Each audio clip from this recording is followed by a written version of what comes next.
What is going on, guys? Welcome back to the channel for the super quick video, and today we'll be talking about JOHN STOCKTON base, which lots of players think that it could be really the same as SETSHOT 25 from last year, which is really a good base. And by the way, this one here came from lots of comment requests, so just let me know in the comment section what jump shot base you want me to cover next. So now let's get right into it.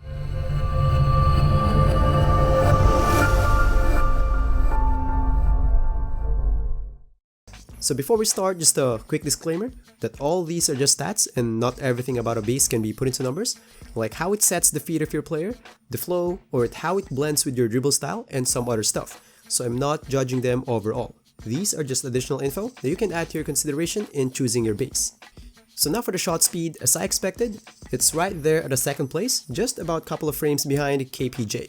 It is really fast, just like SETSHOT 25 from last year. And to give you a visual perspective, here you go. So now for the next one, the front challenge, which I think the most important part of the base because it factors in a lot of things, like a shot speed, the elevation, the front and side drift, and even how it makes the jump shot fade is factored in as well. And in here you can see it's one of the worst so far. So now I might say, Choots, it's one of the fastest ones so far. How come it's one of the worst challenge reduction?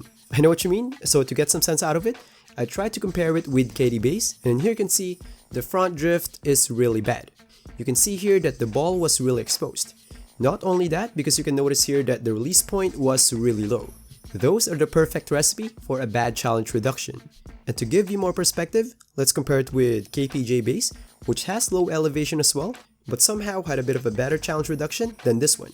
And in here you can see, yes, Stockton was a bit higher, but it is noticeable here that the front drift is much worse than KPJ, which I think caused the really bad challenge reduction. Now for the next one, the side drift, which I think the asset of this base. For those who don't know what side drift is, that's the sideway movement that a jump shot does as you take a shot. Usually it is towards your weak hand side, and this will affect your challenge reduction on the sides, so it's not just a cosmetic. And in here you can see, it's right there at the second place, right behind Brissett, which means this one here is really stable. So now for the summary, it's one of the fastest base so far, but because of the low elevation and bad front drift, it has bad challenge reduction. It is stable though in terms of side drift.